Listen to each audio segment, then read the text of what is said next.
সৎ থাকলে আল্লাহর দোয়া পাওয়া যায়, ঈশ্বরের আশীর্বাদ পাওয়া যায়, আম্বেদকরজির আশীর্বাদ পাওয়া যায়, বিরসা মুন্ডার পাওয়া যায়, পঞ্চানন বর্মার পাওয়া যায়, সবার আশীর্বাদ, শুভেচ্ছা, দোয়া আমার খ্রিস্টান ভাই বোন থেকে শুরু করে হিন্দু, মুসলিম, শিখ, খ্রিস্টান সকলে।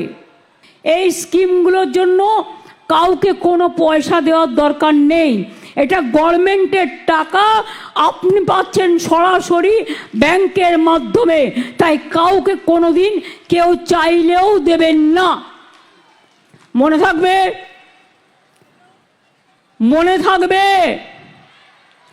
কোনো পয়সা কাউকে গভর্নমেন্টের কোনো স্কিমের জন্য দেবেন না, কারণ টাকাটা সরকারের, টাকাটা জনগণের, টাকাটা আপনার, আপনার পরিবারের, আপনার অধিকার আপনাকে ফিরিয়ে দেওয়া হচ্ছে। কোনো দুষ্টু লোকের খপ্পরে পড়বেন না। আর মনে রাখবেন, কোনো মেয়েরা কেউ ডাকলেও আর চলে গেল সেটাও যাবেন না। আপনাদের অধিকার, আপনাদের নিজস্ব অধিকার।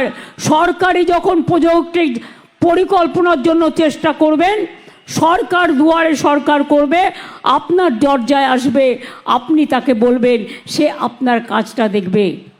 আর যদি কেউ আপনাকে ভুল বোঝায়, মিথ্যে কথা বলে, আমি জানি এখানে অনেক টাকার অঙ্কের খেলা হয়েছে, পরে দেখলেন তো সবটাই ভাওতা, মিথ্যা বেশি দিন চলে না, মিথ্যেটা কিন্তু একদিন প্রকাশ পায়। আমি চাই যা হয়েছে হয়েছে, আমার মনে নেই, আমি ভুলে গেছি। আমি মনে রাখতে চাই সন্দেশখালীর মেয়েরা, ছেলেরা, তারা 1 নম্বর স্থানে আসুক।